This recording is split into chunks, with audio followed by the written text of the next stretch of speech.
হর হর মহাদেব। সবাই তো জানোই যে আজকে হচ্ছে শ্রাবণ মাসের প্রথম সোমবার।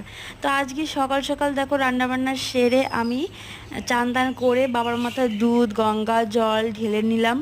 তো আমার চান দান করে ভেজা কাপড়ে আমাদের বাড়িতে সবাই ঢালে, তো আমি সেরকমভাবেই ভেজা কাপড়ে জল ঢেলে নিলাম বাবার মাথায়।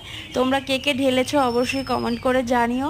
জানি আজকে অনেক মেয়েরাই আজকে ঢালবে বাবার মাথায় জল, গঙ্গা গঙ্গা জল, তারপরে দুধ। তো আমি তিনটেই ঢালি একটু একটু করে।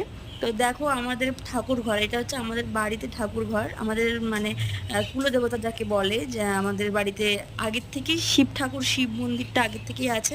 সেই আমার দাদা শ্বশুরের আগের আমলের থেকে এই শিব ঠাকুরটাকে পুজো করে আসছি।